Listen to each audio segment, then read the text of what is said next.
अब हम स्टार्ट करेंगे हाइब्रिडाइजेशन। सबसे पहले हमारे पास आती है sp3।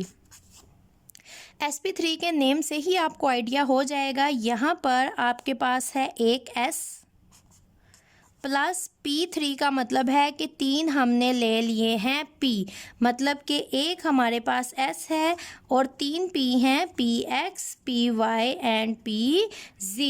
sp3 टोटल कितने आपके पास आएंगे 1 + 3, टोटल आपके पास आएंगे 4 ऑर्बिटल्स। 4 ही आपके पास ऑर्बिटल हैं जिनमें एक S है और 3 P हैं। S की शेप अलग, प्रॉपर्टीज़ अलग, एनर्जी अलग। P शेप अलग, प्रॉपर्टीज़ अलग, एनर्जी अलग।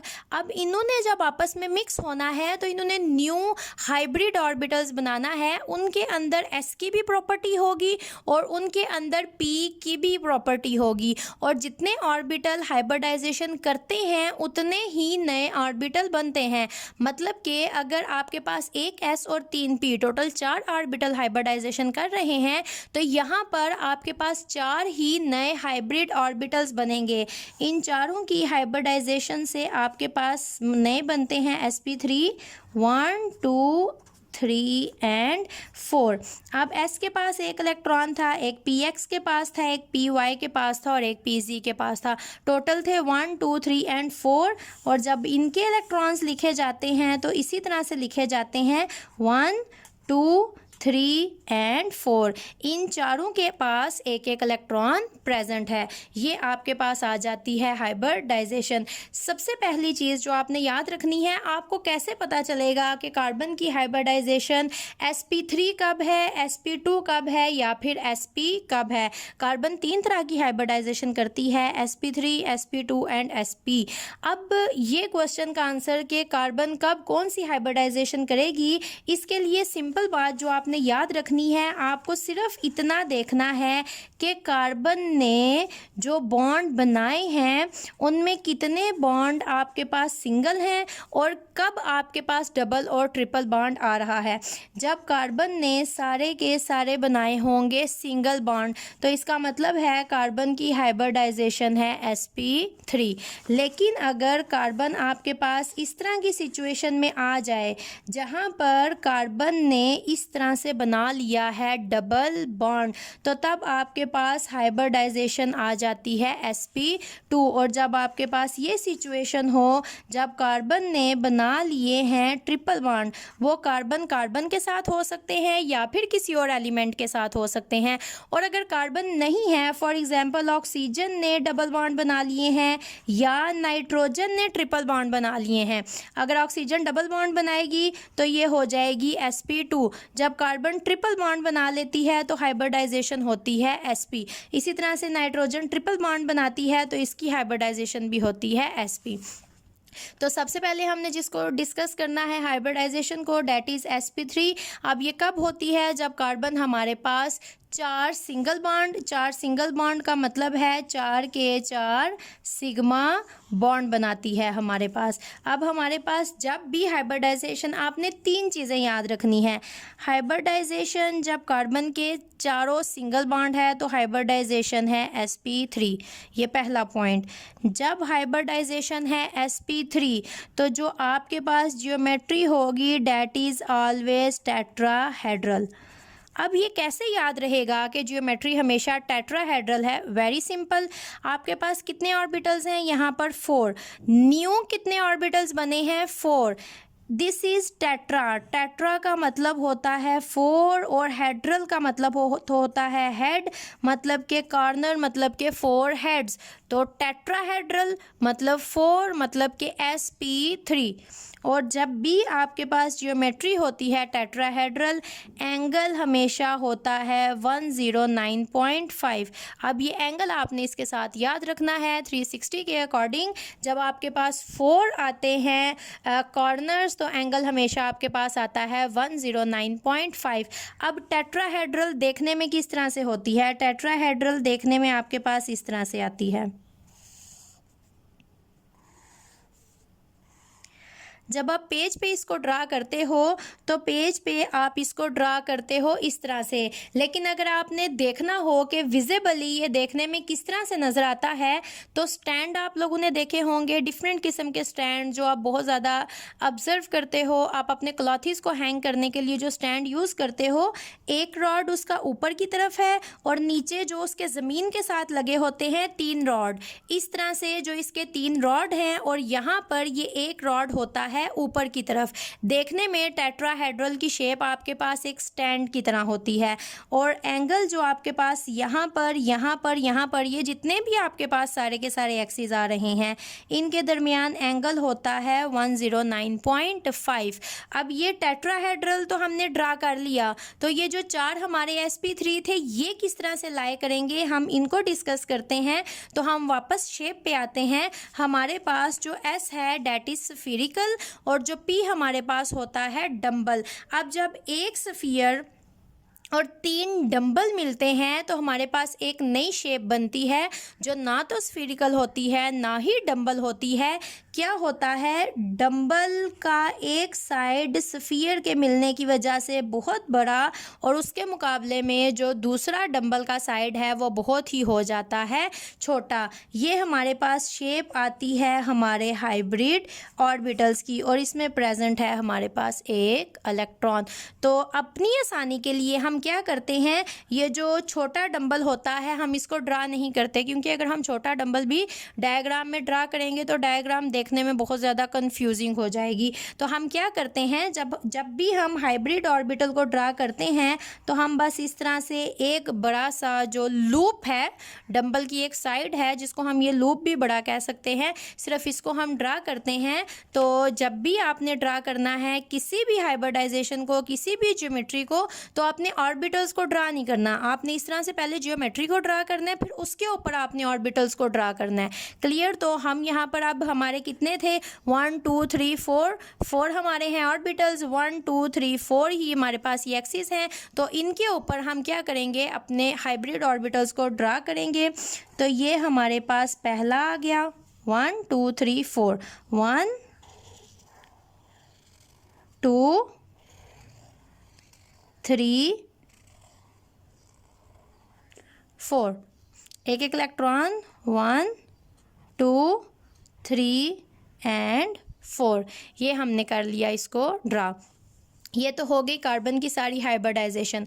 अब कार्बन की हम एक ऐसी एग्जांपल लेंगे, एक ऐसा मॉलिक्यूल लेंगे जहाँ पर जो हमारे पास कार्बन है उसने चारों के चारों बनाए हुए हैं सिंगल बॉन्ड। तो सबसे आसान एग्जांपल जो हमारे पास आती है डेट इज CH4। कार्बन ने 4 हाइड्रोजन के साथ बनाए हैं बॉन्ड। अब इसको अगर सिंपली आप ड्रा करो तो ये आपके पास इस तरह से आती है, एक हाइड्रोजन यहाँ पर, एक यहाँ पर, एक यहाँ पर।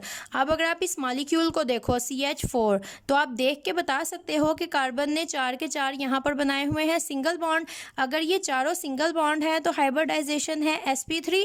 तो अगर आपको कहा जाए CH4 की हाइब्रिडाइजेशन ड्रा करें तो आपने sp3 की शेप बनानी है पहले, ये और ये आपने यहाँ पर बना ली शेप। 4sp3 को करेंगे ड्रा यहाँ पर, ये चारों आपने कर लिए यहाँ पर ड्रा, एक एक इलेक्ट्रॉन यहाँ पर इनका प्लेस कर दिया, ये क्लियर। तो अगर आप चाहते हो आपकी डायग्राम बहुत ज़्यादा नीट हो तो आप क्या करें, ये जो बीच में आपके एक्सिस हैं इनको पेंसिल से ड्रा करें। तो पेंसिल से ड्रा करने के बाद इसको रेज कर दें ताकि आपकी डायग्राम बहुत नीट हो। तो यहाँ पर अगर मैं बगैर एक्सिस के ड्रा करूँ तो ये आपके पास इस तरह से आएगी। ये हो गए हमारे पास sp3, इनके पास हैं एक एक इलेक्ट्रॉन। तो जब आपने हाइब्रिडाइजेशन पेपर में ड्रा करनी है तो आपने हर एक चीज़ को साथ साथ लिखना है। sp3 यहाँ पर हो गया, ये हो गया sp3, ये हो गया sp3 और ये हो गया आपके पास sp3। ड्रा आप कर रहे हैं इसको, तो यहाँ पर ये हाइड्रोजन नज़र आ रहे हैं आपको। हाइड्रोजन की अगर इलेक्ट्रॉनिक कन्फिग्रेशन लिखो आप, हाइड्रोजन के पास सिर्फ होता है एक atom, this is very first molecule, very first atom of the periodic table, this is 1s1। तो इसका इलेक्ट्रॉन प्रेजेंट है s में और s की शेप क्या होती है, स्फीरिकल। तो ये क्या है, कार्बन का sp3। ये जो स्फीयर मैंने यहाँ पर ड्रा किया है, दिस इज़ एक्चुअली हाइड्रोजन, जो अपना एक इलेक्ट्रॉन यहाँ पर लेकर आया। इन्होंने यहाँ पर म्यूचुअल शेयरिंग की, कोवेलेंट बॉन्ड बनाया, ओवरलैप हो गया sp3 और 1s के दरमियान में। अब यहाँ पर दूसरी हाइड्रोजन 1s, तीसरी hydrogen 1s and fourth one hydrogen 1s। ये आपके पास हो गया CH4। अगर पेपर में आ जाए ड्रा हाइब्रिडाइजेशन, या फिर बताएं which one hybridization is present in CH4 molecule and also draw it, तो दिस इज़ योर आंसर। आप पहले इलेक्ट्रॉनिक कन्फिग्रेशन कार्बन की लिखेंगे, मींस ये जो स्टार्ट में हमने सारा किया था, यहाँ पर आपने इस तरह से कार्बन की इलेक्ट्रॉनिक कन्फिग्रेशन पहले लिखनी है, हाइब्रिडाइजेशन देनी है, इन शेप्स को आपने सिंपली ड्रा करना है, उसके बाद आपने इसकी शेप को ड्रा करके देना है। आपकी बुक में बहुत अच्छी तरह से उन्होंने इसको एक्सप्लेन किया हुआ है, तो आपने बुक को ही फॉलो करना है। अगर पेपर में आपके पास क्वेश्चन आ जाए draw hybridisation for CH4 molecule, तो आप पहले ये कार्बन की ग्राउंड स्टेट इलेक्ट्रॉनिक कन्फिग्रेशन लिखेंगे, फिर एक्साइटेड ग्राउंड का मतलब है कि एनर्जी इनकी अपनी ही प्रेजेंट है। एक्साइटेड का मतलब है कि जब ये एक्साइटेड स्टेट में है, मतलब इसने एनर्जी को ऑब्जर्व किया है, तो एक इलेक्ट्रॉन यहाँ S2 है, तो एक इलेक्ट्रॉन जंप करके Pz में आ गया है, तो इसलिए ये S1 हो गया है आपके पास। उसके बाद आपने S की और Px, Py, Pz की शेप्स को ड्रा करना है। फिर ये आप देख रहे हैं इन्होंने आपको 4sp3 हाइब्रिड ऑर्बिटल्स ड्रा करके दिखाए हैं। ये आपको नज़र आ रहा है, एक लूप बहुत बड़ी है और दूसरी लूप आपके पास बहुत ज़्यादा छोटी है। फिर उन्होंने क्या किया है, टेट्राहेड्रल जो शेप है उसमें इन्होंने आपको ये 4sp3 प्लेस करके दिखाए हैं, तो आपने इसको फॉलो करना है। प्लस ये जो थ्योरी इन्होंने दी है, जो इन्होंने बताया है कि ये टेट्राहेड्रल sp3 हाइब्रिडाइजेशन, ये सारी बातें यहाँ पर आपको इसका एंगल नज़र आ रहा है, ये सारी चीज़ें आपने ऐड करनी है। प्लस इन्होंने एक और एग्जांपल दी है मॉलिक्यूल की, तो वो आपके पास है C2H6। तो जब भी आपने हाइब्रिडाइजेशन ड्रा करनी है किसी भी मॉलिक्यूल की, जो सबसे पहला काम आपने करना है वो ये है, आपने इसको ओपन करके लिखना है। कार्बन 2 का मतलब ड्रा करना है, कार्बन 1 बेशक ऊपर लिख लें, कार्बन 1, इसके दरमियान एक बॉन्ड लगाया एंड कार्बन 2। अब हाइड्रोजन कितने हैं, 6 मतलब यहाँ पर 2 कार्बन हैं, तो हाइड्रोजन आधे एक कार्बन के और आधे दूसरी कार्बन के, तो यहाँ पर 6 हैं, तो 3 एक कार्बन के और 3 दूसरी कार्बन के, 1 2 और 3, 1 2 और 3 हाइड्रोजन लिखे यहाँ पर। अब जब आपने स्ट्रक्चर को ओपन करके लिख लिया है, तो फिर अगेन आपने काउंटर चेक करना है, कार्बन और हाइड्रोजन को काउंट करना है, 1 and 2, 1 2 3 4 5 and 6। अब इसकी हाइब्रिडाइजेशन को आपने करना है ड्रा। इसकी हाइब्रिडाइजेशन ड्रा करने के लिए आपको ये शेप नज़र आ रही है, एक ये ऊपर की तरफ एक्सटेंडेड है, 1 2 3 नीचे की तरफ एक्सटेंडेड है, और अगर आप इसको घुमा के देखें, एक ऊपर की तरफ एक्सटेंडेड है, 1 2 3 ये नीचे की तरफ आपको प्रेजेंट है। तो ये तो आप ड्रा कर लोगे, जैसे आपने ये 3 ड्रा किए हुए हैं वैसे ही ये 3 आ जाएंगे। तो यहाँ पर आपके पास क्या होगा, ये मैं आपको ड्रा करके दिखा देती हूँ। कार्बन का एक sp3, ये कार्बन यहाँ पर आपने लिखा sp3, यहाँ पर एक इलेक्ट्रॉन, दूसरी कार्बन ने इसके साथ बनाया है बॉन्ड, ये दूसरी कार्बन का sp3 और ये इसका हो गया इलेक्ट्रॉन। तो यहाँ पर कार्बन और कार्बन के दरमियान जो ओवरलैप आया, डैट इज़ sp3 यहाँ पर हाइड्रोजन के साथ जो आएगा वो इसी तरह से sp3 और 1s होगा। तो ये मॉलिक्यूल आपने खुद से ड्रा करना है, इसकी प्रैक्टिस करनी है। इसके अलावा और भी मॉलिक्यूल्स आपने लेने हैं जो कि आपकी बुक की एक्सरसाइज में गिवन है, उनकी आपने करनी है प्रैक्टिस। अगर आप अपनी बुक की एक्सरसाइज को देखो तो एक्सरसाइज में यही क्वेश्चन उन्होंने आपको दिया हुआ है ड्रा करने के लिए, तो आपने इसकी प्रैक्टिस करनी है। Okay, this is all about sp3।